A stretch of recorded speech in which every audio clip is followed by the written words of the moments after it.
Bonjour tout le monde, bienvenue à ce webinaire sur l'ABC des injections. Je m'appelle Jennifer Wilson et je suis directrice administrative de Casey & Friends. Si vous voulez écouter en français, vous pouvez choisir le bouton au bas de l'écran français, French. Vous devez être en mode muet et si vous avez des ennuis techniques, il y a un numéro de téléphone que vous pouvez composer. Vous l'avez reçu dans votre courriel. Avant de commencer, nous aimerions remercier nos commanditaires. Nos commanditaires font en sorte que cette séance et les autres séances deviennent une réalité. Alors, j'aimerais remercier Nicolas Wealth Management, AbbVie, Amgen, Sobi pour leur appui. Ils nous aident pour nos séries d'éducation virtuelle. Et comme vous le voyez, ce webinaire fait partie de notre bibliothèque éducative virtuelle. Alors que vous changez de médicaments, que vous ayez une question sur l'école, vous pouvez toujours consulter caseyandfriends.ca et vous pouvez avoir toutes sortes de renseignements et vous avez aussi des renseignements au sujet de nos webinaires et il y a aussi les séances de questions qui affichent. Et nous avons aussi sur notre site web des ressources. Alors, vous voyez ici des ressources au sujet de la COVID, la nutrition, les trousses qu'on utilise à l'école et on peut utiliser ça non seulement pour les élèves, mais aussi pour les enseignants. Tout a été établi avec nos spécialistes et nous sommes très contents d'avoir cette ressource, cette bibliothèque qui soit disponible pour vous tous. Comme vous le voyez, il y a vraiment beaucoup de participants ici aujourd'hui. Et c'est une question qui touche de près beaucoup de participants. Et comme on le sait, la journée de la piqûre, c'est toute une journée. J'aimerais que vous vous présentiez dans le chat. Vous pouvez aussi peut-être écrire un petit mot lorsque vous pensez aux injections ou la journée de la piqûre, dire ce que cela représente pour vous. Vous pouvez parler de peur, d'angoisse, vous sentir complètement désemparé, enfin tout. C'est qu'on va couvrir aujourd'hui l'expérience du médicament injectable et comment composer avec cette situation en tant que famille. Malheureusement, les injections régulières sont une réalité pour bon nombre de familles. Alors, il n'y a pas seulement, on a la peur de la piqûre et quelquefois, il y a une détresse émotionnelle. Je veux juste vous rappeler, c'est qu'après le webinaire, vous pouvez toujours être sur un site et nous pouvons avoir des parents qui se regroupent et qui parlent d'injection. Alors, il faut maintenir la discussion au sein de la collectivité. Et bien souvent, les parents nous disent comment ils sont arrivés à passer au travers de situations difficiles, de défis. Je vous encourage à joindre au groupe de discussion après la séance et n'oubliez pas qu'il y a toujours une communauté qui est prête à vous aider. Avant de commencer, j'aimerais vous rappeler qu'après le webinaire, vous aurez un lien à un sondage et les commentaires que nous recevons sont très utiles pour planifier les séances à venir, pour aussi comprendre quels sont les défis et ce que nous pouvons faire pour aider les familles. Alors, s'il vous plaît, remplissez ce sondage. Dites-nous qu'est-ce qui fonctionne bien. Dites-nous ce que vous voulez entendre, quel genre de sujet vous voulez qu'on aborde. Également, le 30 novembre est une journée très importante. C'est la journée de l'entreprise, c'est la journée où on donne. Et nous avons aussi une équipe qui s'occupe de recherche et vous pouvez en apprendre plus sur l'équipe de Casey and Friends. Vous pouvez aussi faire des dons, vous pouvez éduquer les autres. Vous avez toutes sortes d'informations qui figurent à Casey and Friends. Également, nous aurons d'autres séances d'éducation virtuelle en 2022 et nous aurons un suivi de la séance d'aujourd'hui. Ce sera de se retrouver en petits groupes pour avoir de l'information et de la formation sur les techniques de distraction et tout ce qu'on peut faire pour faciliter les injections. En dernier lieu, nous aurons une période de questions après nos présentations. Lorsque vous avez une question, que ce soit au cours de la présentation ou après, vous pouvez cliquer sur Q&A et on pourra répondre à vos questions à ce moment-là, après les présentations. Alors, sur ce, je suis vraiment emballée d'avoir des conférencières aussi distinguées aujourd'hui. Alors, notre première conférencière, c'est Colleen et Caden. Nous avons vu Caden grandir à Casey and Friends. Ses parents sont des participants aux séances de Casey and Friends. Alors, Caden et Colleen ont rencontré d'autres personnes grâce au Casey and Friends. Et Caden et Colleen sont toujours revenus à Casey and Friends, ne serait-ce que pour aider les autres qui passent par les mêmes expériences. Alors, c'est merveilleux d'avoir Caden et Colleen qui vont partager leurs expériences. Je vais inviter Colleen et Caden à prendre la parole maintenant.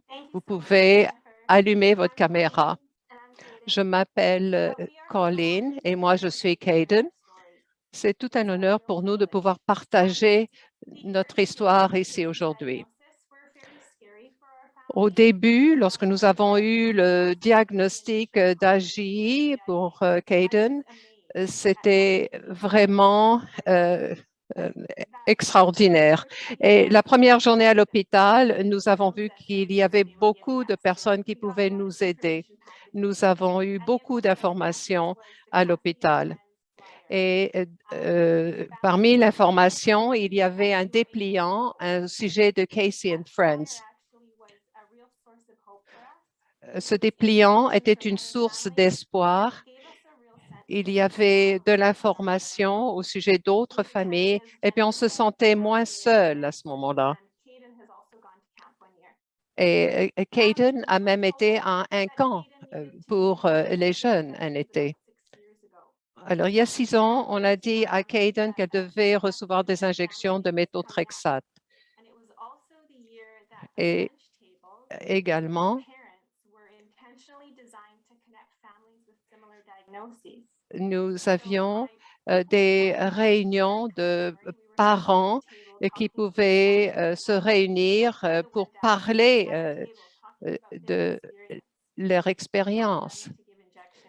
Et je me rappelle de cette réunion de parents qui disaient que c'était difficile de pouvoir faire des injections. L'enfant va détester le parent qui injecte. Et à ce moment-là, on ne comprenait pas vraiment ce qu'il disait, mais la discussion avec d'autres parents nous a aidés. Et À la suite de ce repas de déjeuner, on s'est rendu compte qu'il y avait d'autres personnes comme nous, d'autres personnes qui passaient par la même expérience. Alors, moi, j'ai dû euh, euh, faire des injections quand mon époux ne pouvait pas le faire. Et ce n'était pas toujours facile. Quelquefois, je demandais à une amie de venir me tenir compagnie. Et mon mari me disait, fais ce qu'il y a de mieux. Notre parcours a été difficile. Il y a eu des hauts et des bas. Mais Caden a pu quand même reprendre ses activités et avoir une vie normale. Ce n'était pas facile de faire les injections et Caden va parler des stratégies qu'elle a utilisées et elle va aussi parler de l'Humira. Aujourd'hui, elle arrive à composer avec les vaccins. Elle a pu travailler sur la phobie des seringues qu'elle avait. Alors, Caden va prendre la parole. J'ai 14 ans et je peux vous dire que les techniques de distraction m'ont beaucoup aidé. Mais j'étais vraiment hypnotisée par les aiguilles. Je ne pensais qu'à ça. Alors évidemment, c'est difficile d'arriver à me distraire l'esprit. Lorsque j'ai commencé à avoir des infections, j'avais des petits autocollants que je mettais sur le mur et puis je regardais mes petits autocollants.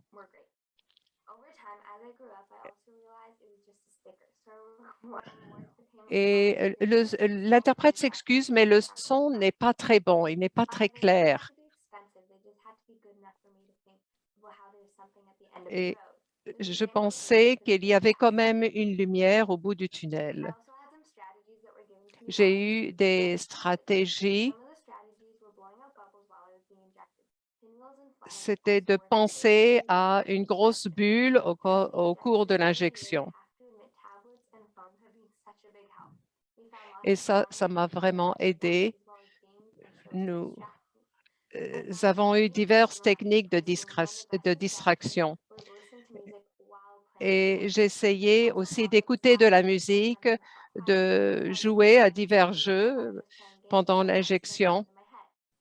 Et puis, bien souvent, je m'inventais des petits jeux. Et plus j'y pensais aux injections, plus c'était difficile. Donc, il fallait que j'ai des distractions. Lorsque j'ai commencé à avoir des injections,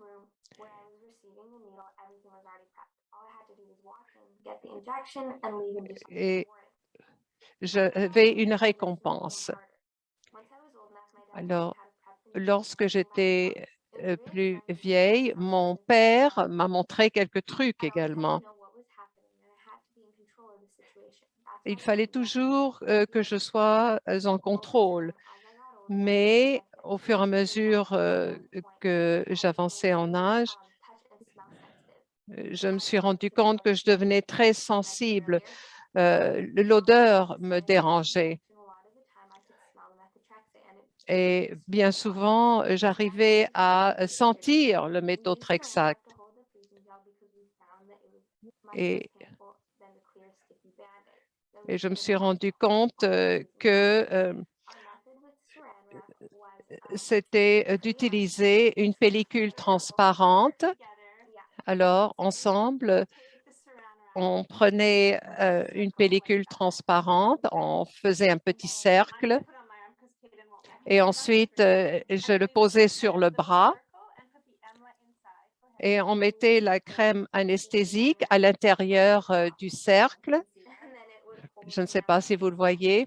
Et ensuite, on avait la crème anesthésique de ne pas déborder du cercle. Donc, la crème restait bien en place. Et puis, ça a aidé lorsqu'on devait passer à l'injection.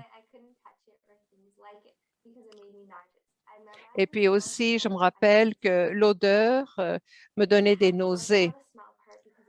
Il a fallu travailler sur l'odeur. Et je sais que l'odeur dérange d'autres personnes également. Alors, ma psychologue m'a proposé de mettre cette pellicule transparente.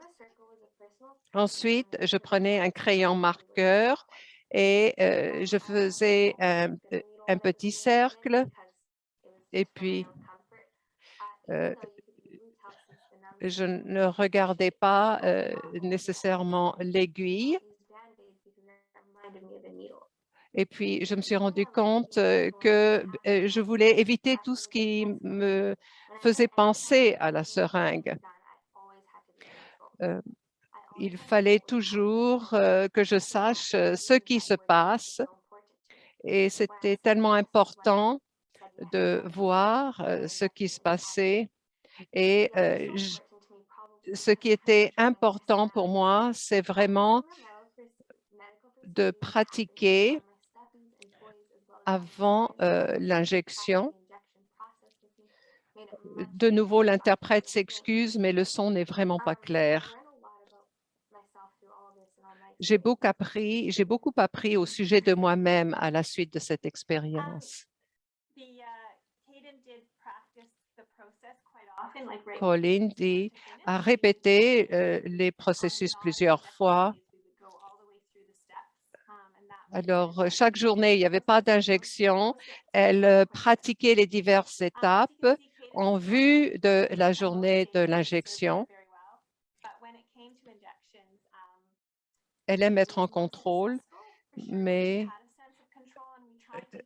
lorsqu'il y avait des injections, elle aimait être en contrôle également. Alors, on essayait de lui donner des choix.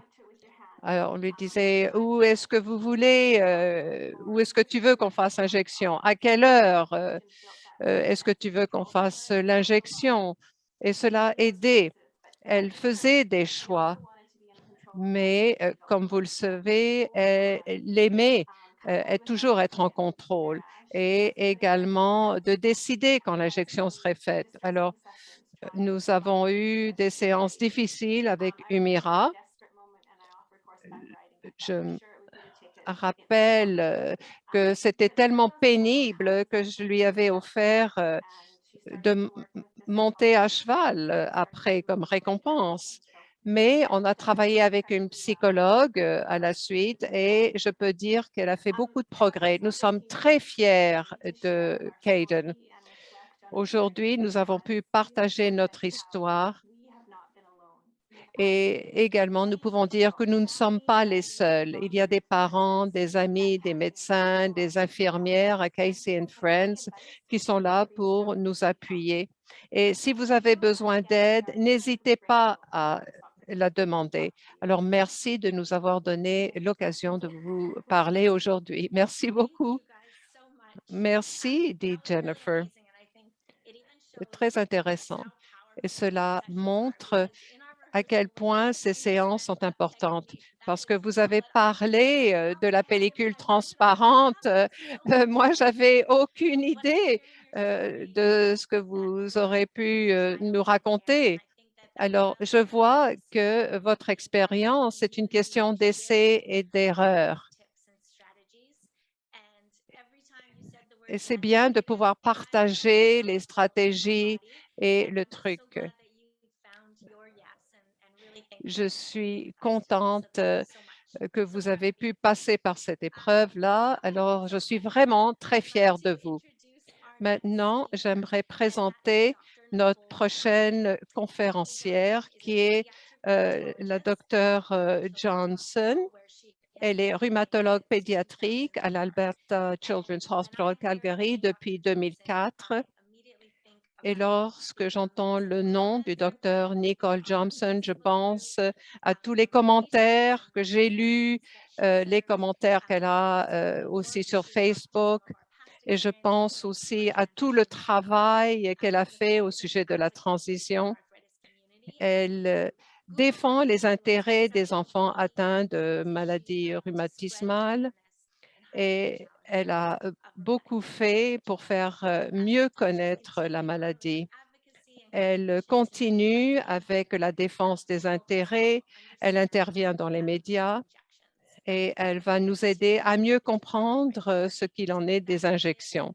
Alors, sur ce, je vais demander au docteur Johnson de prendre la parole. Bonsoir tout le monde. C'est merveilleux de voir autant de personnes ici ce soir. You are going to share. Okay. And I will stop. Okay, perfect. Alors, je vais présenter moi-même les diapositives. Merci à Colleen et à Caden. Vous avez présenté certaines idées.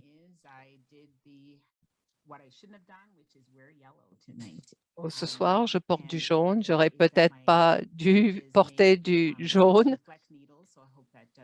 Et un petit avertissement parce que peut-être qu'il y a des photos qui montrent des seringues et peut-être que vous ne serez pas à l'aise avec ça. Je vais vous parler un petit peu de quand on utilise des seringues. Je vais vous parler des médicaments injectables. Je vais vous donner quelques idées au sujet de l'adaptation, quelques principes pour réduire la douleur au moment des injections et vous donner une liste des réseaux de soutien. Alors, lorsqu'on utilise des seringues, c'est parfois au cours d'analyses de sang et lors de tests aussi, par exemple, dans le cas d'IRM ou de scintigraphie osseuse ou de tests cutanés de dépistage de la tuberculose. Vous connaissez aussi certaines procédures. Si vous avez de l'AGI, vous avez eu peut-être des injections intra-articulaires. Peut-être aussi, vous avez eu des biopsies, que ce soit biopsie rénale, de la moelle osseuse ou pulmonaire. Vous connaissez aussi certains médicaments, méthotrexate, les médicaments biologiques et aussi les vaccins. Pour ce qui est des injections intra-articulaires, ça peut être fait en clinique, donc il y a anesthésique locale, on utilise une crème anesthésique, si c'est en radiologie, ou dans une salle d'urgence, il y a peut-être des injections guidées par ultrason. Et à ce moment-là, il peut y avoir aussi un anesthésique local ou une crème anesthésique. Il y a une sédation consciente à ce moment-là. Et au bloc opératoire, c'est un anesthésique général. Et également, dans le cas de méthotrexate, ça peut se faire par seringue et ça peut diminuer les effets secondaires et la réponse peut être accrue, mais pour le patient, il peut y avoir des nausées d'anticipation, des nausées après l'injection, de la fatigue, des maux de tête, des vomissements. Maintenant, pour ce qui est des biopsies, vous pouvez peut-être avoir une biopsie rénale. Alors, quelquefois, c'est une seringue sans ouverture, mais quelquefois, il y a une ouverture. On doit ouvrir les tissus. Peut-être que vous avez eu aussi une biopsie de la moelle épinière. Alors, de nouveau, il n'y a pas vraiment de grande coupure, mais simplement une seringue. Alors, la biopsie osseuse, c'est aussi le cas, mais la biopsie pulmonaire, ça peut être un peu différent. On pose des questions au sujet des médicaments biologiques et souvent, ces produits-là viennent d'une source vivante qui sont produites par des cellules vivantes et ensuite, ces cellules sont utilisées en tant que médicaments. Souvent, ces médicaments biologiques sont de grande taille. Il s'agit de molécules complexes. Alors, vous voyez ici ce qu'il en est à l'écran. c'est différent des médicaments traditionnels comme l'aspirine, Tylenol, etc. C'est beaucoup plus complexe. Et en raison de la façon dont c'est fabriqué et le fait qu'il soit tellement compliqué font en sorte que ça peut être assez coûteux. Et on voit ici qu'il y a tout un méli-mélo de lettres. Je vous donne une liste de médicaments. Alors, voici ce qu'on utilise pour l'arthrite et bien souvent, c'est utilisé pour traiter l'arthrite juvénile. Et également, nous avons des biosimilaires. C'est un peu difficile à expliquer, mais il s'agit de médicaments biologiques qui ressemblent aux médicaments biologiques. Par exemple, le médicament de référence, par exemple l'Enbrel, eh bien, il pourrait y avoir un composé analogue. Il n'y a pas de différence chimique ou clinique. Il y a la même efficacité, la même puissance, la pureté et la sécurité. Et la Santé Canada autorise les biosimilaires et ces produits peuvent être en vente. Et cela est décidé à la suite d'une comparaison par rapport aux médicaments biologiques de référence. Alors, le biocellulaire entre sur le marché après expiration du brevet du médicament biologique et de la protection des données. Et pourquoi est-ce qu'on utilise des injections lorsqu'il existe des pilules? Mais bien souvent, si on veut que l'efficacité soit plus grande, on utilise une seringue. Et aussi, il y a un peu plus de nausées lorsqu'on prend des pilules. Et ça dépend aussi du type de maladie. Par exemple, le lupus, s'il y a certains organes qu'on veut protéger, par exemple les reins, même pour l'arthrite, les biosimilaires fonctionnent mieux pour contrôler certaines maladies lorsque les pilules ne fonctionnent pas bien. Alors, quelquefois, il faut changer le traitement. Qu'est-ce qui fait en sorte que les seringues sont difficiles? Pourquoi? Eh bien, il y a de l'anxiété parentale, mais il y a aussi une anxiété de la part du patient. Et bien souvent, il y a une peur des piqûres, mais il y a aussi une phobie des piqûres parce qu'il y a des émotions qu'on n'arrive pas à surpasser.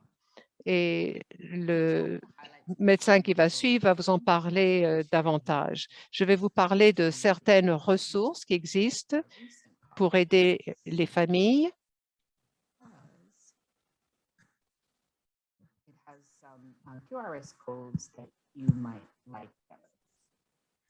Vous voyez ici un certain nombre de liens.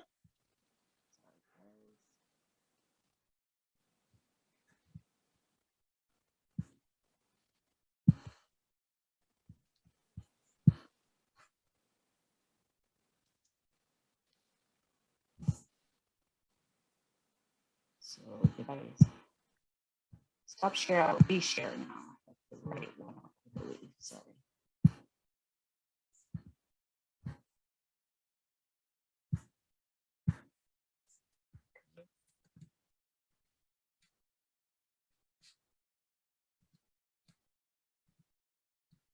There we go. So with these QRS codes, if you click on them, when you do get a chance to review this talk, it will take you straight to the website. So these are just family resources that help parents with guides and some strategies to use for coping with needs. Alors ici, vous avez un certain nombre de sites web qui vous donnent un certain nombre de stratégies. Également, il y a d'autres choses qui peuvent aider. Il y a la question de la dimension des seringues, l'endroit où on l'administre. Évidemment, plus la seringue est mince, moins elle fait mal.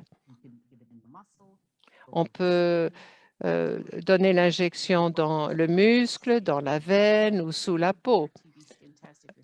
Alors, pour la tuberculose, ça se fait sous la peau et également, c'est sous-cutané dans le cas du méthotrexate. Lorsqu'on le fait à la maison, que ce soit dans le salon ou dans la chambre, on essaie de trouver un endroit où on se sent en sécurité lorsqu'on fait l'injection. Et nous avons des membres de la famille qui peuvent aider dans certains cas, ou des infirmières, des médecins de famille peuvent vous donner un coup de main. Alors, vous avez donc certaines techniques qui sont utilisées. La personne qui administre l'injection est importante, mais il y a aussi des anti-injecteurs, il y a des seringues pré-remplies, il y a aussi des intraveineuses. Ce qu'on a appris ce matin, on a parlé d'odeur aussi. Alors, s'il vous plaît, évitez les tampons imbibés d'alcool. L'odeur peut irriter les enfants. Utilisez plutôt l'eau et le savon. Il y a des anesthésiques topiques sous forme d'aérosol, de crème, par exemple l'EMLA. Vous pouvez utiliser des sacs de glace, les cryosacs, ou encore de l'hyposensibilisation. Et lorsque vous devez recevoir des injections, pensez au voyage. Et il faut aussi voir qu'est-ce que vous allez faire pour éliminer les seringues au cours de voyage. Et également, il faut penser aux procédures. S'il y a une réaction au point d'injection, comment arriver à calmer cette réaction-là. Alors, le réseau de soutien. Alors, n'oubliez pas qu'il y a des personnes pour vous aider. Quelquefois, les parents essaient de se débrouiller tout seuls, mais il y a la famille élargie, il y a les frères, les sœurs. N'oubliez pas tous les autres membres de la famille qui peuvent vous aider. Il y a aussi un soutien par les pairs. Et Casey et Friends est là pour vous appuyer aussi. Il y a des personnes qui traversent la même expérience. L'équipe médicale est importante. Vous pouvez avoir des médecins, des infirmières, des pharmaciens, des travailleuses, travailleurs sociaux, des psychologues qui peuvent vous aider. Quelquefois, il y a aussi des équipes de services pédiatriques et même dans notre cas, nous avons des robots pour aider. Il y a d'autres systèmes que vous pouvez utiliser. Il y a des applications, I Can Cope with Pain. Nous avons des groupes de soutien. Vous avez entendu parler de Casey and Friends sur Facebook et vous avez aussi Arthrite Juvénile Canada. Il y a une société d'arthrite qui existe aussi, la Société d'arthrite du Canada. Il y a des groupes de soutien pour l'arthrite des adolescents. Il y a un groupe qui s'appelle TAG, un groupe de santé et qui soutient, c'est un soutien aux maladies auto-inflammatoires. Et nous avons aussi des projets de recherche. Alors, merci beaucoup, Dr. Johnson. Ça a été un bon aperçu, un bon rappel lorsqu'on parle de médicaments injectables. Il y a diverses façons d'administrer ces médicaments et cela peut aider. Nous aurons toutes les ressources qui seront incluses dans le sondage, mais on a aussi caseyandfriends.ca l'information au sujet des ressources qui existent et qui ont été mentionnées par le Dr. Johnson. Maintenant, j'aimerais présenter Lynn Broderick, qui est infirmière autorisée à l'unité de médecine pédiatrique Elle fait partie de l'équipe de rhumatologie depuis 2007 à Royal Liverpool Teaching Hospital College au Royaume-Uni. Et en tant qu'infirmière pédiatrique, elle aide les familles à traverser l'expérience de l'injection. On sait que ce poste d'infirmière en rhumatologie est très important. Alors, nous sommes ravis d'avoir Lynn qui va vous parler de l'injection et à quoi s'attendre. Maintenant, à vous la parole, Lynn. Merci beaucoup, Jennifer. Qu'est-ce qui se produit lorsqu'un médicament injectable est prescrit? Quelles sont les prochaines étapes? Après en avoir discuté avec le médecin, et une fois que vous avez eu l'ordonnance, on rencontre en général l'infirmière ou le pharmacien. Et on sait que certains médicaments injectables représentent tout un processus. Et on est ici pour vous aider dans ce processus. On va avoir une conversation avec les familles pour voir qui va faire l'injection. Est-ce que ça sera un parent? Est-ce que ça sera le jeune? Est-ce qu'il y a un autre membre de la famille? Ou est-ce qu'il y aura une infirmière qui va faire l'injection? Bien souvent, les parents veulent voir de quoi ça a l'air. Alors, c'est bien d'avoir des placebos. Vous pourrez voir ce qu'il en est, ce qu'on va utiliser. Nous avons de la peau factice et on regarde tout ça. On a des discussions au sujet des vaccins. Est-ce que les vaccins sont à jour avant de commencer un médicament injectable, que ce soit le méthotrexate ou un autre médicament biologique? Est-ce que vous avez eu une consultation dentaire récemment? On veut éviter toute infection ou extraction de dents. Et également, on va parler de la façon dont l'enfant réagit à la suite de prise de sang. Est-ce qu'il y a de l'anxiété? Et également, on va voir s'il faut consulter les services pédiatriques ou encore un psychologue de la santé. Est-ce que vous avez des groupes de soutien? Et est-ce que vous pouvez entendre parler d'expériences d'autres parents? Donc, on a une première conversation une fois qu'une décision a été prise. Les programmes de soutien aux patients donnent de l'information au sujet de méthotrexate. Alors, dans le cas de médicaments biologiques, il y a toujours des programmes de soutien aux patients, mais il faut avoir un consentement de la famille pour avoir accès au programme de soutien aux patients. On va voir ce qu'il en est. On va voir le formulaire d'inscription au programme de soutien aux patients. Et ce qu'on peut offrir grâce à ce programme, c'est d'avoir un test cutané pour détecter la tuberculose. On peut faire ça dans une clinique communautaire. Par le passé, la santé publique a offert ce service, mais comme on le sait, il y a une pandémie et puis les soins de santé sont très occupés. Donc, ces programmes de soutien peuvent vous aider à organiser ce genre de rencontres. Également, le programme de soutien aux patients peut vous aider avec la question du coût, parce que bien souvent, les parents s'inquiètent du coût des médicaments biologiques. Ces médicaments coûtent très cher et bien souvent, on va vous aider à voir ce qu'il en est du coût. Alors, est-ce que vous avez une assurance privée ou est-ce que vous avez un programme d'assurance médicaments provincial? Alors, ce programme va vous aider et les, représentants du programme de soutien aux patients va s'occuper de tous les formulaires et voir ce qu'il en est des assurances privées.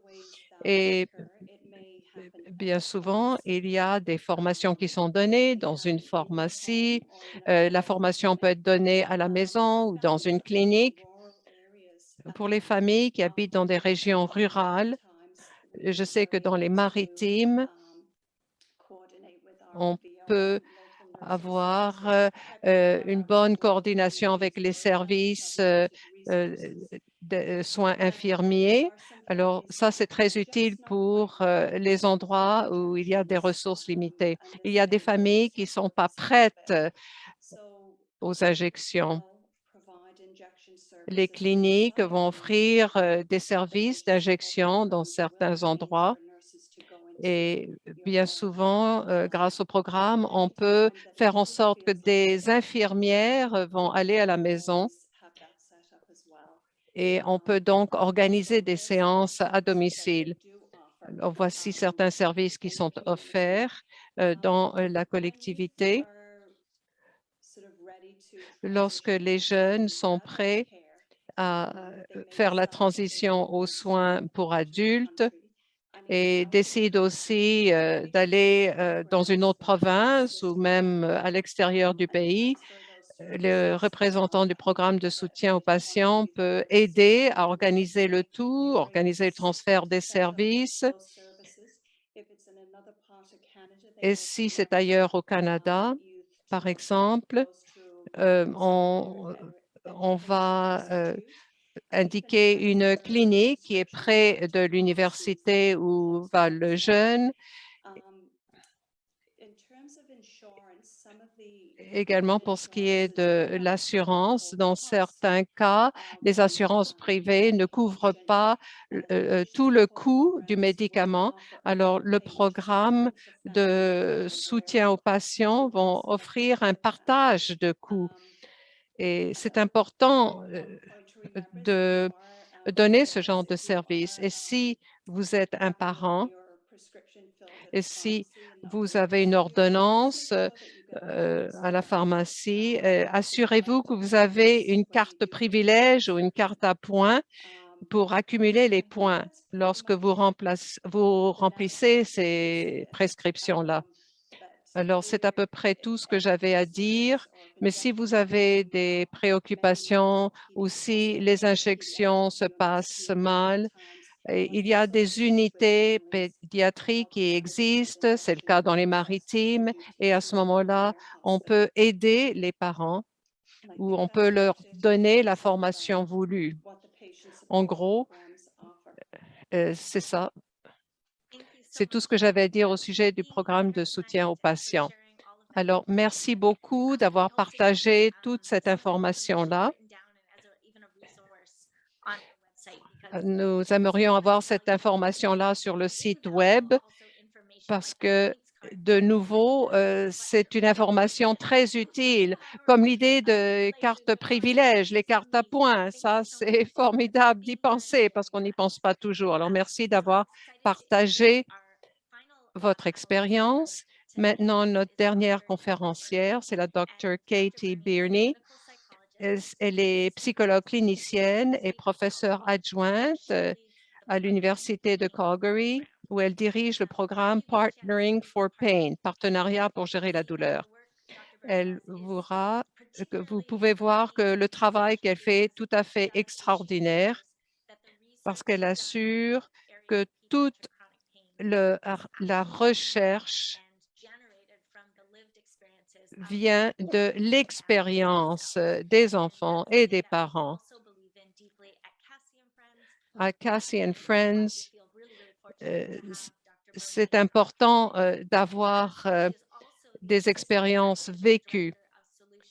Et également, elle est directrice scientifique adjointe de Solutions for Kids in Pain, SKIP.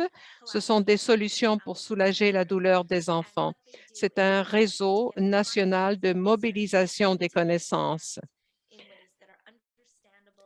Et donc, ces solutions-là sont énoncées de façon simple, sont données aux parents pour qu'ils puissent avoir l'information sous la main. Merci à vous, Katie Brittany, d'être avec nous ici aujourd'hui. Alors, je suis très contente d'être ici ce soir et de pouvoir parler à cette collectivité de Casey and Friends. Maintenant, j'aimerais parler en tant que psychologue de voir comment est-ce que nous pouvons mieux gérer les peurs des piqûres et les autres défis, comment faire en sorte que toute cette expérience soit plus aisée. Par exemple, il y a certains types d'injections qui existent et il y a de la nausée d'anticipation et le reste.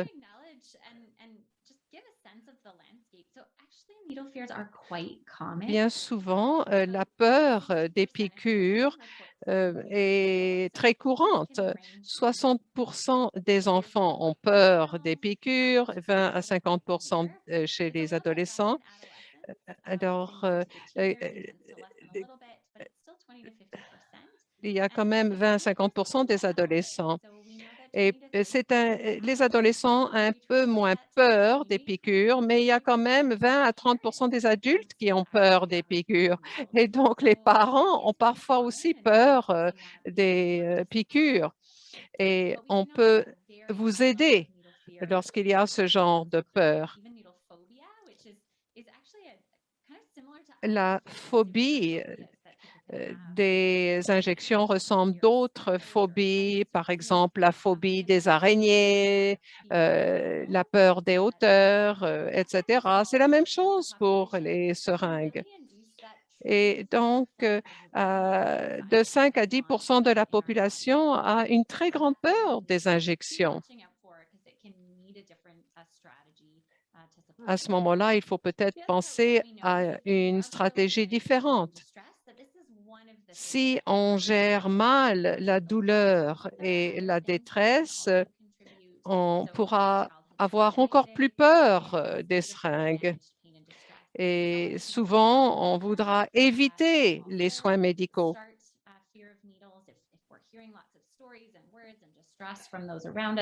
Et on entend parler d'expériences négatives, eh bien, cela n'aide pas.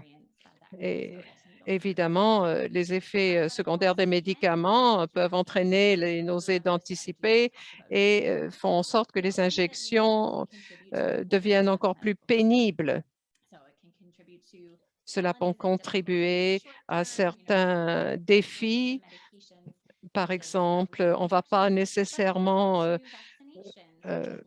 faire en sorte qu'il y ait une observance des médicaments et aussi les prises de sang. On en a peur à ce moment-là. Et il y a des associations qui peuvent avoir lieu, comme je l'ai dit, les nausées d'anticipation. C'est un cas. Alors, il y a des stratégies assez simples qui peuvent aider et bon nombre de cette stratégie aident, peu importe qu'il s'agisse d'injections, de prises de sang, d'intraveineuses, de vaccins, on peut appliquer ces stratégies. Et il y a beaucoup de sciences qui existent. Il y a divers enfants qui ont été touchés par ces études-là. Et nous sommes des experts de la question au Canada. Nous avons des directives sur la façon de gérer la douleur.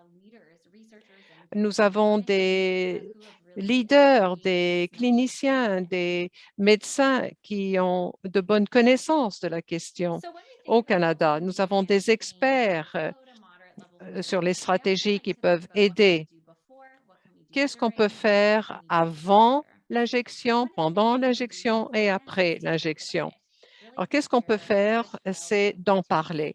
Préparer l'enfant, lui dire ce qui va se produire, ce à quoi il peut s'attendre et de lui montrer que cela fait partie de de toute une expérience. Lorsqu'on s'inquiète des seringues, les parents pensent qu'il vaut mieux ne pas en parler. Si on va à l'hôpital pour faire une prise de sang, on dit, bon, ben, on ne va pas parler de seringue, on dit, bon, ben, voilà, aujourd'hui, vous aurez une prise de sang. Alors, si vous ne préparez pas l'enfant, ce n'est pas une bonne stratégie parce qu'à ce moment-là, l'enfant aura encore plus peur, il aura encore plus de détresse. Et à ce moment-là, l'enfant va s'inquiéter à chaque fois qu'il met les pieds dans un hôpital ou qu'il va voir le médecin. Il s'inquiète parce qu'il se demande s'il ne va pas avoir une injection. Alors, il faut les préparer. Cela dépend aussi de l'âge de l'enfant. Pour les jeunes enfants, juste quelques mots. Alors, pour les adolescents, il faut passer un peu plus de temps pour expliquer, mais on ne veut pas les prévenir. On veut aussi avoir un plan, dire oui, je sais que c'est stressant, voici quelques stratégies que tu peux utiliser. Je vais t'aider pour que l'expérience soit moins stressante, que ce soit moins douloureux. À ce moment-là, vous allez accroître la confiance de l'enfant. Alors, voici ce que vous pouvez faire. Et si vous êtes intéressé, il y a des fiches d'information qui existent. Je vais vous donner l'information plus tard. Vous avez le choix de stratégie, à moins que l'enfant a des antécédents d'évanouissement. Lorsqu'on est allongé, on se sent plus vulnérable. Alors, il vaut mieux s'asseoir. Et pour les jeunes enfants, vous les faites asseoir de façon confortable, par exemple sur les genoux du parent. Vous pouvez leur donner un petit jouet aussi. Et il faut que l'enfant se sente à l'aise et en confiance. Vous pouvez utiliser des anesthésiques topiques, par exemple l'EMLA, on en a entendu parler, c'est une crème anesthésique. Alors, en fonction du produit, il faut l'appliquer, cette crème, de 30 à 60 minutes avant l'injection. Il y a aussi le gant magique qu'on peut utiliser. Alors, des techniques de distraction. Il y a eu un conseil qui vous a été donné plus tôt par Caden, c'est-à-dire la pellicule transparente. Alors, il y a aussi il y a des timbres qui existent et il y a des timbres qu'on peut utiliser, mais il faut savoir où la poser. La distraction également est un autre outil. Vous pouvez faire écouter de la musique, parler d'un autre sujet, simplement essayer de faire en sorte que l'enfant ne pense pas à l'injection, parce que si on occupe son esprit à autre chose, ça facilite la procédure. Alors, il faut trouver quelque chose d'intéressant et qui est captivant.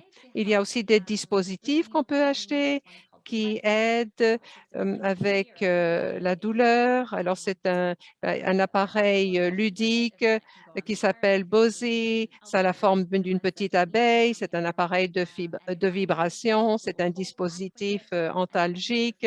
Il y a une vibration à ce moment-là et ça va faire en sorte que les injections sont moins douloureuses. Il y a aussi des stratégies qui touchent la respiration.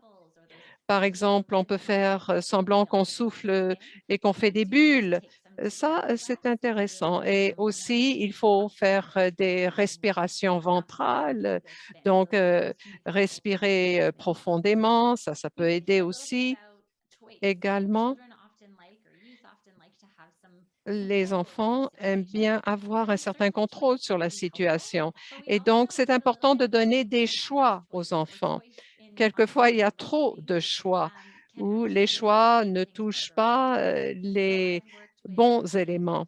Alors moi, j'ai travaillé avec les jeunes et les familles où on a parlé des choix, quand l'injection va avoir lieu, la journée, et, et puis évidemment, on retardait constamment la journée.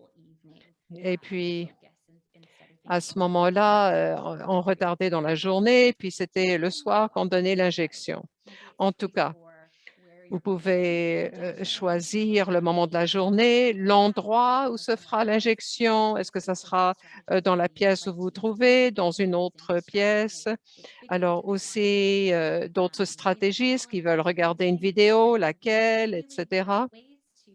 Ça, ce sont de bonnes façons pour faire en sorte que l'enfant ait une certaine maîtrise de la situation et l'enfant peut faire des choix. Et il faut quand même être plus strict sur la journée où va se passer l'injection. Autre recommandation qui semble contre-intuitif, c'est d'éviter de trop rassurer l'enfant. Alors, au lieu de s'excuser, de dire excuse-moi pour cette injection, etc. Alors, au lieu de réconforter l'enfant, l'enfant pense qu'il y a quelque chose de terrible qui s'en vient. Donc, il y a l'effet inverse, et c'est que ça va augmenter la détresse au lieu de donner un certain réconfort. Et l'intention, c'est de réconforter. Alors, au lieu de rassurer, c'est simplement de dire à l'enfant ce qu'il peut faire pour mieux s'adapter.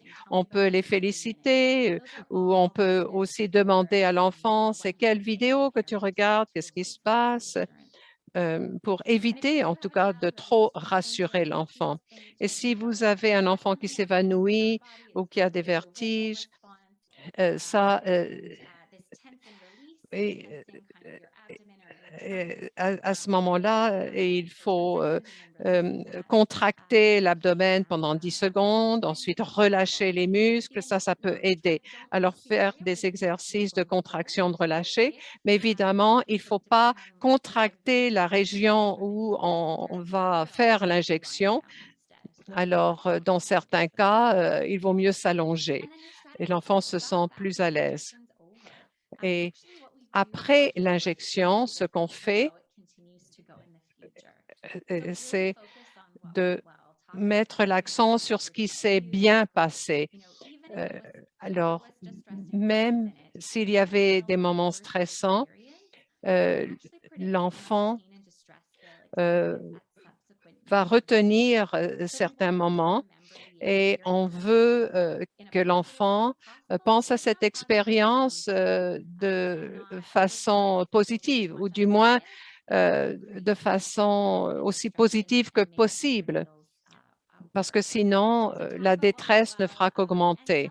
Parler de ce qui s'est produit et puis célébrer, c'est toujours bien de le faire. Alors, il y avait une question anonyme d'un parent qui dit parler de récompense. Récompense, non, c'est qu'on aime être récompensé. On aime faire quelque chose de bien pour soi. Quelquefois, juste lorsque le parent dit à l'enfant qu'il a très bien réussi l'épreuve, alors faire l'éloge de l'expérience. Et nous devons penser à ce que nous pouvons offrir qui sont à court terme, également avoir des récompenses immédiates si on veut, leur faire l'éloge, par exemple, de l'enfant, ou peut-être de choisir ce qu'il va manger ce soir-là, ou encore de choisir l'émission à la télévision, ou de choisir un jeu qu'il aimerait jouer ce soir-là, par exemple. Et de pouvoir prendre ces médicaments, cela montre aussi qu'il y a une part de responsabilité de la part de l'enfant. Alors, ces récompenses sont des petites récompenses. Ce n'est pas la peine de promettre des voyages ou d'autres choses du genre. Non. Alors, ce sont les stratégies qu'on peut utiliser pour la douleur modérée. Maintenant, s'il y a une très grande peur, voilà que la thérapie d'exposition peut aider. Et je vais vous envoyer ça dans un courriel. Alors, cette thérapie d'exposition in vivo, de quoi ça a l'air en pratique? Il y a 3 composantes. Une composante, c'est qu'on crée une hiérarchie de la peur. Alors, je vous montre ici de ce qu'on peut voir de stratégie. Ça vient de Anxiété Canada. Et ça, c'est pour une prise de sang. Alors, il y a une hiérarchie ici. Par exemple, on a une prise de sang d'une veine et on commence à un niveau très bas. Alors, peut-être qu'on va voir la photo d'une seringue. Ensuite, on va peut-être regarder des clips vidéo de quelqu'un qui se fait injecter. Quelquefois aussi, on va regarder une pomme que l'on injecte. Alors, il y a un niveau ici. Alors, quelquefois, on va juste tenir une seringue et on peut le faire avec l'aide d'une spécialiste. Alors, il y a aussi frotter la peau avec un tampon d'imbibé d'alcool. Alors, ce sont certaines étapes. Vous commencez par le 1 et vous allez jusqu'au 11. Il y a aussi des stratégies de pensée critique. Quelquefois, nos peurs ne se passent que dans la tête. Par exemple, ils pensent que l'aiguille va rester coincée dans le corps, qu'elle ne pourra pas sortir du corps. Alors, ce sont des conceptions erronées, mais nous avons aussi des stratégies de pensée critique positives. Voilà, je peux faire ça, je suis courageux, je vais passer au travers. Ça peut être très utile également. Et aussi, en plus de ces stratégies de pensée critique, il y a des stratégies de relaxation, respiration profonde. Et ça peut aider pour alléger le stress.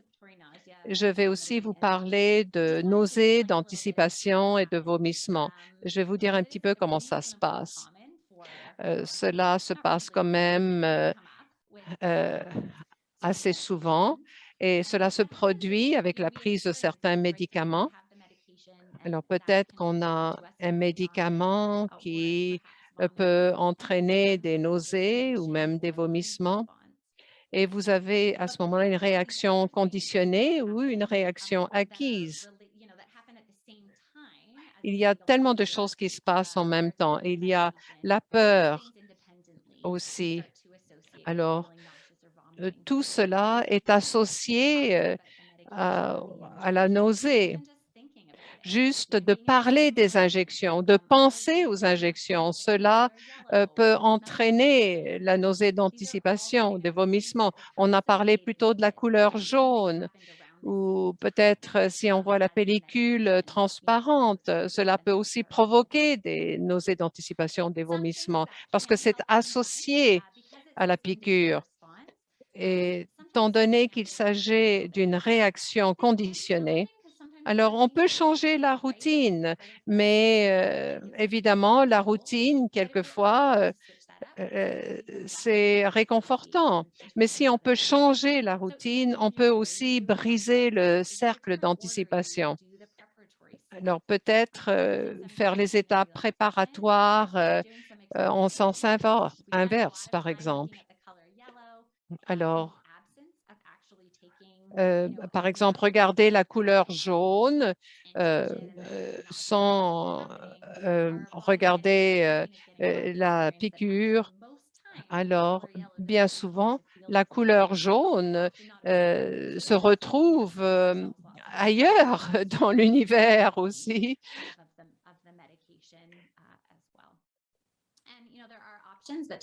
Il y a d'autres options qui existent aussi. Je vais parler aussi ce qui se passe chez les parents. Comme on le sait, de 20 à 30 des parents ont aussi peur des piqûres. Alors, il faut peut-être appliquer des stratégies à vous-même ou l'autre parent pourra s'en occuper. Vous pouvez aussi utiliser la hiérarchie pour vous. Alors, vous savez, il y a des choses à faire et à ne pas faire. La confiance est importante. Alors, ne promettez jamais qu'il n'y aura pas de seringue lorsque vous allez à l'hôpital ou au cabinet du médecin, parce que sinon, vous ne dites pas la vérité à l'enfant. Alors, on peut dire, par exemple, on ne pense pas qu'il y aura d'injection aujourd'hui, mais si jamais il y en a, voici une stratégie qui peut aider. Alors, il faut mettre l'accent sur les stratégies d'adaptation de l'enfant, féliciter l'enfant, parler de ce qui se passe bien. Alors, quelques ressources en ligne.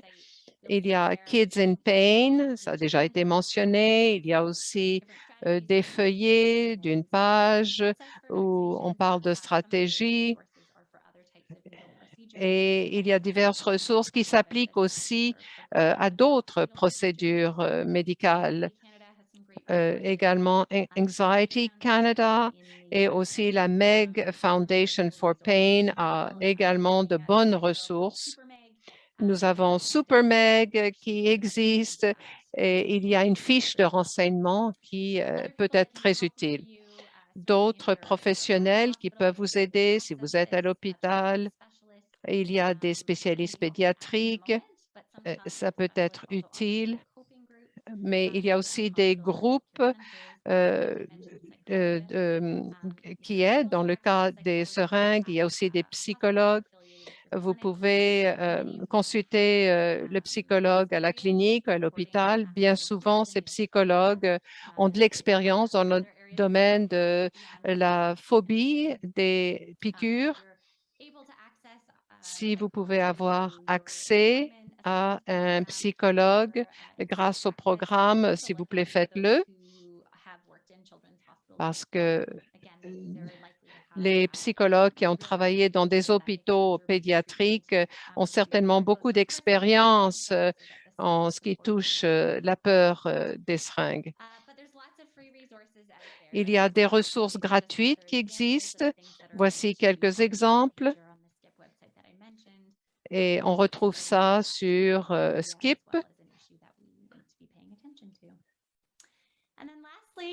En dernier lieu, Dr. Megan McMurtry, qui est l'auteur d'un livre sur la peur des aiguilles et elle va offrir une séance en ligne gratuitement pour les parents et les enfants qui ont peur des piqûres le 14 décembre. C'est une séance de 2 heures. Il y aura des questions, il y a un atelier, il y a le lien que vous voyez ici à l'écran. C'est une experte dans le domaine. C'est une autre ressource que vous pouvez utiliser et c'est une ressource que vous pouvez obtenir gratuitement. Alors, vous pouvez en entendre plus grâce au Skip. Vous pouvez consulter notre bulletin d'information également. Merci beaucoup, Katie. On a dit que Dr. Parney m'a aidé à passer au travers l'anxiété. Alors, certaines familles ont peur de la journée de l'injection Maintenant, si on passe de l'anxiété à une journée qui est une bonne journée, ça c'est formidable. Nous avons eu beaucoup de demandes pour les diapos qui ont été présentés ce soir et aussi pour les liens qui ont été proposés.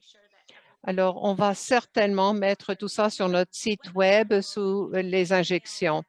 Alors, vous aurez toutes ces ressources-là. Certaines personnes écoutent au téléphone, peut-être que c'est difficile de suivre, mais nous sommes là pour répondre à vos questions et pour vous fournir toutes les ressources voulues. Maintenant, j'aimerais demander aux conférencières d'allumer la caméra et on va passer à la période de questions. Et j'aimerais aussi inviter une autre conférencière, c'est Julie Beausoleil. Julie, elle fait partie de notre groupe de jeunes leaders. Elle est à la 3e année à l'université à Ottawa, mais elle a eu aussi la J quand elle était toute jeune et elle va nous parler de ce qui se passe lorsqu'on a peur des seringues, parce que comme Katie l'a dit, les adolescents, les parents peuvent avoir peur des seringues, non seulement les enfants. Alors, Julie, à vous la parole. Si vous voulez voir tout le monde, vous pouvez appuyer en haut à droite et voir Galerie et vous verrez tout le monde. Sur ce, je vais commencer par la première question. Je crois que vous avez déjà couvert cette question. C'est comment savoir si la résistance de l'enfant est due à la phobie de la douleur des piqûres ou de la peur de ce que l'enfant va ressentir après l'administration du médicament. Alors, très bonne question. Les enfants peuvent en parler, mais si l'enfant est assez âgé, il peut poser la question. Alors, les injections, ça fonctionne pour certains enfants, mais les prises de sang, non, ou l'inverse. Alors, c'est bien d'avoir ce genre de discussion, simplement de voir quelles sont les meilleures stratégies à utiliser. Et peu importe la stratégie, dans certains cas, c'est d'avoir des stratégies de relaxation, d'adaptation et peu importe la peur initiale, que ce soit la prise de sang ou l'injection. Ensuite, quand vous avez identifié le fait que vous avez besoin de plus de soutien, parce que vous avez cette phobie de la piqûre, mais vous vous rendez compte que vous avez besoin de plus de soutien. Qu'est-ce que vous faites à ce moment-là? Ce qui était difficile pour nous, c'était les injections du Mira. Lorsqu'on a arrêté l'Humira, c'était quelque chose, on a essayé de voir les spécialistes pédiatriques pour Humira. On a été à d'autres endroits, on a essayé de voir ailleurs, dans d'autres cliniques, mais il n'y avait rien à faire avec l'Humira. Il y avait des moments très pénibles et on n'avançait pas et on a demandé plus d'aide à ce moment-là parce que l'Humira, c'était vraiment pénible. Est-ce que tu veux ajouter quelque chose, Kadine? Non. Maintenant, la prochaine question, c'est dans la même veine, si on veut. C'est peut-être toute une montagne qu'on n'arrive pas à traverser. Et Dr. Johnson, on a déjà parlé. On parle de méthotrexate Et quelquefois, il y a un problème avec le méthotrexate. Est-ce que je peux demander au médecin d'essayer le méthotrexate euh, par voie orale? Quelquefois, il y a la tolérance du mode d'administration. Alors, comment est-ce que vous prenez les décisions lorsqu'on prend un médicament sous forme orale ou par injection? Ça peut être un diagnostic, ça fait longtemps que vous utilisez quelque chose, ça marche bien et quelquefois, ça ne marche plus. Alors, pourquoi? C'est on ne sait pas. Mais l'équipe médicale est ouverte à tous les défis que vous avez. Quelquefois, on dit, je sais que je n'ai pas pris ce médicament-là au cours des derniers mois, mais je vais le faire de nouveau. L'honnêteté, c'est la meilleure politique. Alors, de savoir que vous n'arrivez pas à prendre un certain médicament, à ce moment-là, c'est bien de penser à une autre solution. Alors, il faut être honnête, il faut parler de ce qu'il en est. Alors, ce que vous voulez dire au rhumatologue, c'est de parler peut-être de solutions de rechange. Peut-être que ce n'est pas les meilleures solutions de rechange, mais il faut dire au rhumatologue ce qu'il en est, parce que quelquefois, il faut faire des changements et l'honnêteté est très importante. Oui, en effet. Quelquefois, c'est difficile d'avoir des injections, mais aussi c'est difficile de faire en sorte que le médicament entre dans l'organisme de l'enfant. Alors, c'est très important d'en parler à l'équipe médicale. Et il n'y a pas de honte et on essaie de faire au mieux pour l'enfant. Julie, pouvez-vous parler de votre expérience de médicaments? Et également, vous pouvez parler de la ressource, de votre ressource. Alors, comme Jennifer l'a mentionné, j'ai eu l'arthrite chronique juvénile quand j'avais 1 an et demi.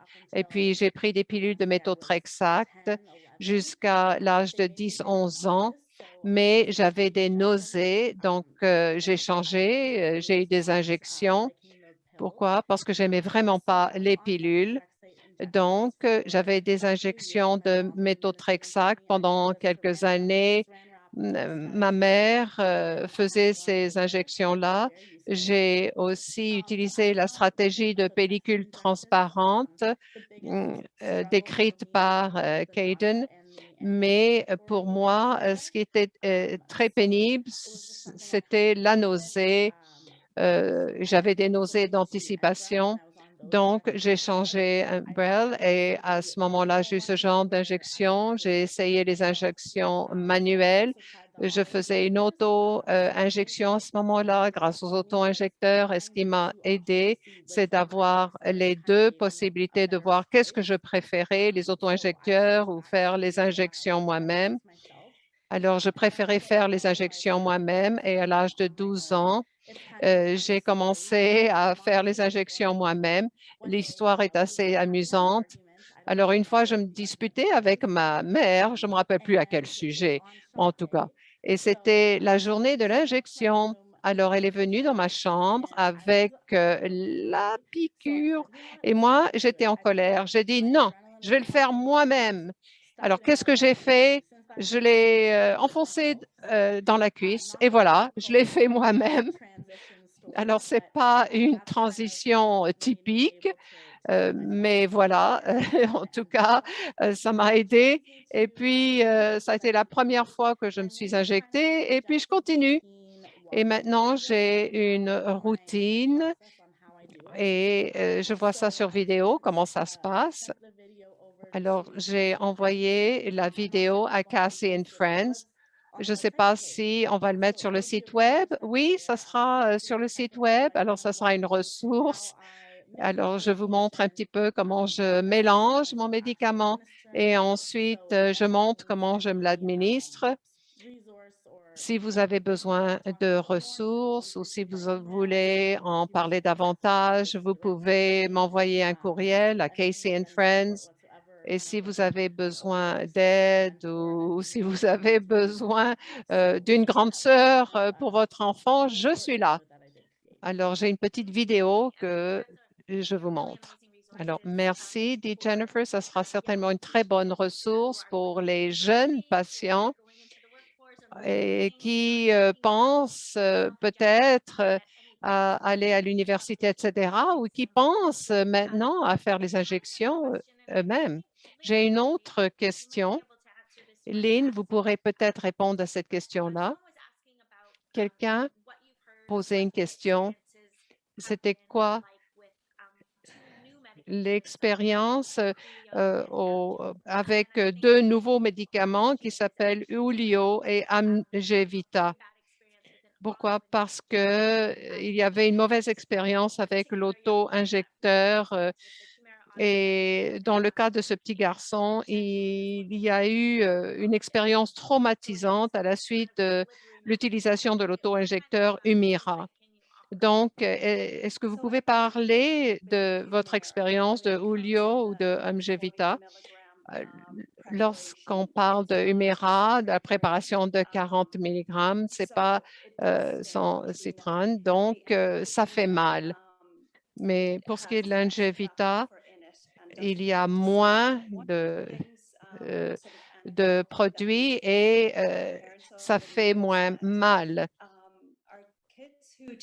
Les enfants qui prennent le méthotrexate et qui s'auto-injectent et utilisent surtout une seringue pré-remplie. Ça, c'est plus facile. Lorsqu'il y a eu la première fois l'auto-injecteur sur le marché, on s'est dit, ah, c'est merveilleux. Mais les enfants n'aiment pas du tout le contrôle qu'on a sur l'auto-injecteur. Pour ce qui est de l'Angevita et par rapport à l'Humira, c'est que nous avons des enfants qui prennent 2 injections au lieu d'une seule parce que Humira est fait maintenant dans des seringues pré-remplies, 20 mg sans citrone. Et également, nous avons des personnes qui ont changé, qui prennent l'Angevita parce qu'il y a moins de tampons là-dessus. Alors, il y a aussi une question de bruit et pas de contrôle sur le médicament. Ce sont des commentaires qu'on a reçus. Quelqu'un d'autre, vous voulez ajouter au sujet de l'expérience de Ulio ou de Angevita? Je veux juste ajouter quelque chose au sujet de l'auto-injecteur par rapport aux injections. Bien souvent, on choisit les seringues pré-remplies. On ne voit pas nécessairement l'aiguille, mais on peut pratiquer à la clinique et de voir comment ça fonctionne pour avoir une bonne idée des deux. Et si vous n'aimez pas voir l'aiguille, eh bien, il y a certains produits qui fonctionnent mieux que d'autres. Sur le même sujet, on va parler des perfusions. Et la question, peut-être que le Dr. Johnson pourra y répondre. Qu'est-ce qu'on peut faire au cours de la perfusion si on n'arrive pas à garder la veine ouverte? Le Dr. Birney a parlé de certaines techniques.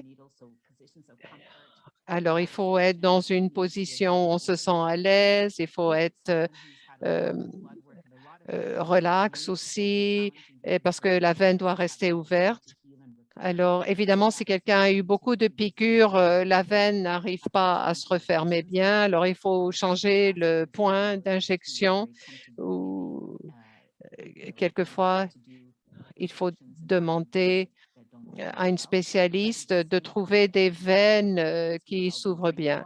Alors, on dit à l'enfant qu'il faut s'hydrater, il faut boire beaucoup. On sait que les enfants se pressent et vont boire uniquement lorsqu'ils arrivent à l'hôpital. Alors, il vaut mieux boire avant d'arriver à l'hôpital, d'avoir chaud et puis d'être très détendu lorsqu'on arrive à l'hôpital.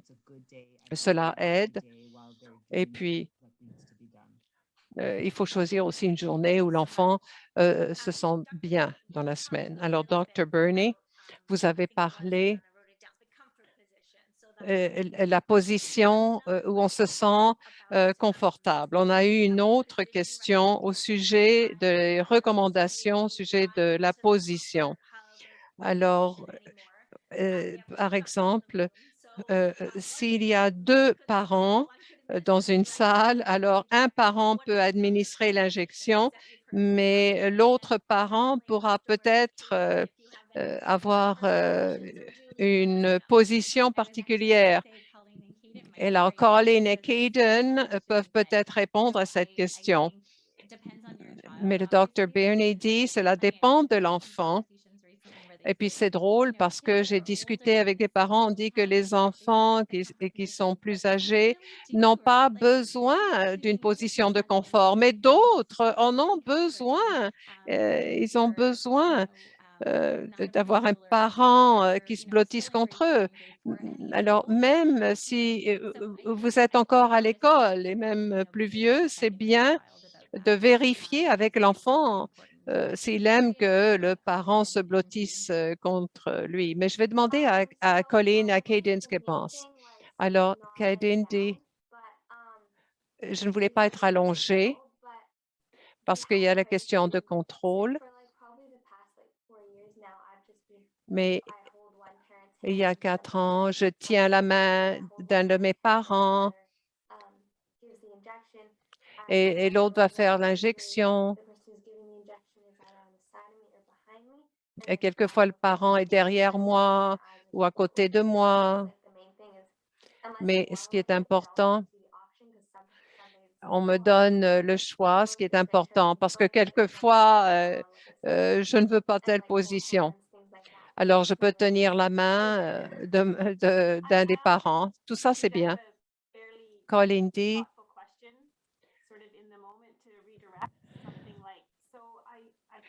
par exemple, je dis, voilà, j'ai trouvé de l'argent. Par exemple, qu'est-ce que tu as envie d'acheter? C'est positif. Juste penser à autre chose, quoi. Qu'est-ce que tu ferais avec un peu d'argent? Et puis également, ce que j'ai entendu dire, dit Jennifer, les sœurs et les frères vont participer à la journée de l'injection. Alors, une famille aussi qui a advoqué, ça c'est douloureux. Alors, il y a une sœur qui joue aux cartes, quelqu'un d'autre l'embrasse, quelqu'un d'autre fait toutes sortes de grimaces pour la faire rire. Enfin, voilà. Julie, avant que vous ayez pris les choses en main, qu'est-ce que vous avez fait? Non, j'étais assise. Moi, comme Caden, j'aime être en contrôle. Alors, j'étais assise et je mets la seringue dans la cuisse. Alors, je me mets dans une position où la jambe est bien installée. Une prochaine question, c'est le point d'injection. Est-ce qu'il y a un problème pour avoir le méthotrexate qui soit injecté toujours au même point d'injection? Lynn, voulez-vous répondre à cette question-là?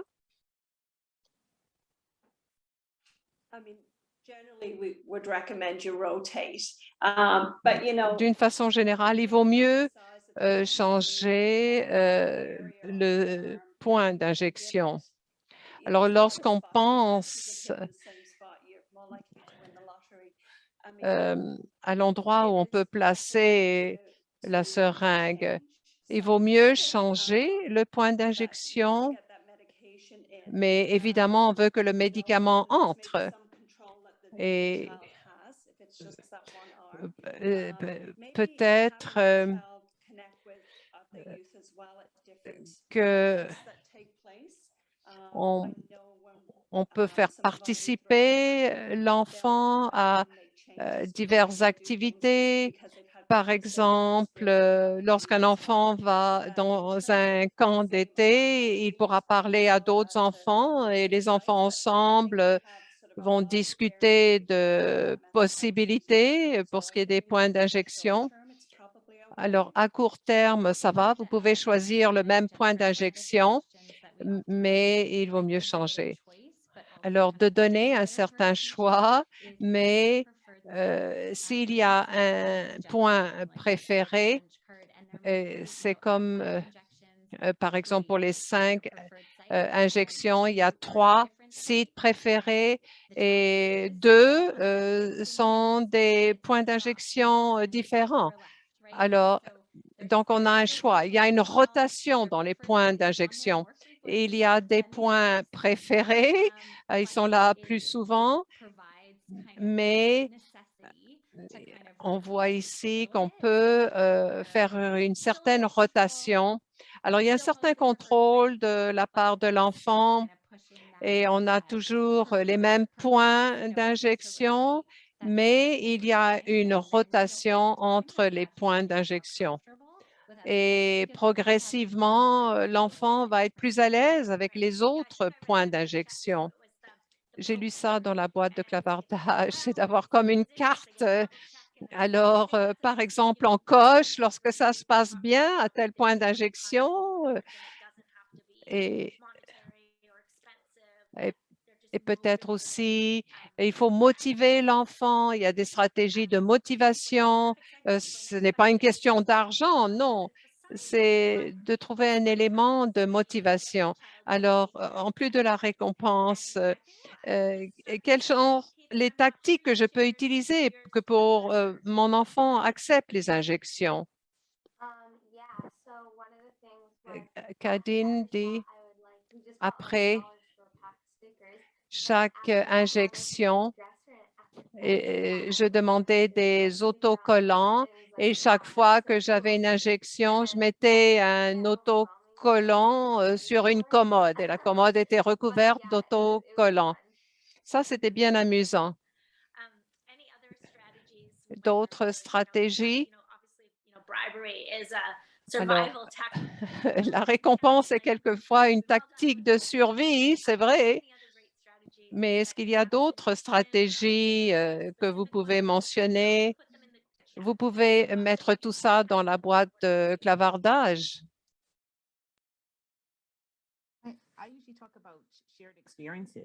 Je parle d'expériences partagées. C'est bien que les parents et les enfants parlent. Ce qui est bien, c'est d'avoir alterné entre les parents et lors des consultations, ça devient un temps où que l'enfant aime bien passer avec les parents. Alors, on alterne les parents aussi. Alors, donc, en 90 minutes, on a couvert pas mal de terrain. Si vous avez des ennuis, si vous avez besoin d'aide, n'oubliez pas que les ressources existent. Et il y a Julie, il y en a tellement d'autres aussi. Lynn a parlé de la puissance des jeunes entre eux.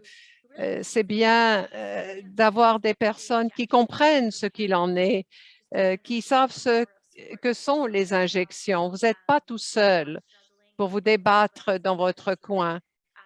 Donc, il y a toute une communauté qui peut vous aider. J'aimerais remercier tout le monde qui a fait partie de ce webinaire d'aujourd'hui. Merci beaucoup d'avoir partagé votre expérience, votre expertise aussi. J'espère que vous aurez tous une belle soirée et merci beaucoup pour le temps que vous avez passé avec nous. Merci Lynn, merci Colleen, Caden, Julie, le Dr. Johnson. et Dr. Bini, tout le monde en fait. Alors, merci beaucoup à tout le monde.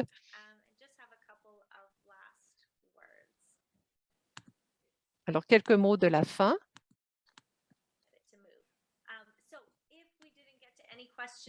Si on n'a pas répondu à vos questions, on va faire un suivi après le webinaire. Vous pouvez soumettre vos questions à info@caseyandfriends.ca. Et comme vous le savez, toutes les ressources figurent dans notre site Web. Merci à nos commanditaires extraordinaires, Nicolas Wealth Management, Amgen, AbbVie, Sobi. Merci pour cette séance et également pour toutes les autres séances. N'oubliez pas de vous joindre au groupe de Facebook. C'est une très bonne ressource lorsque vous avez une question ou simplement vous pouvez entendre ce que les autres ont à dire. Ça se trouve à Facebook, à Juvenile Arthritis Canada, Arthrite Juvénile Canada. Et n'oubliez pas qu'il faut maintenir la conversation. Vous avez notre site Web, vous voyez à l'écran notre courriel et nous mettons l'accent sur les enfants et sur les parents. C'est tout ce que nous faisons. Et comme je l'ai dit, nous avons la saison de gratitude qui s'en vient, où nous rendons grâce et nous remercions les membres de la famille, les amis. Et merci aussi à toutes les personnes qui font des dons ou qui font du bénévolat. Merci. Casey and Friends représente la force qui réside dans notre communauté. Merci beaucoup tout le monde. J'espère que vous serez avec nous à notre prochain webinaire en 2022. Bonne soirée. Au revoir tout le monde.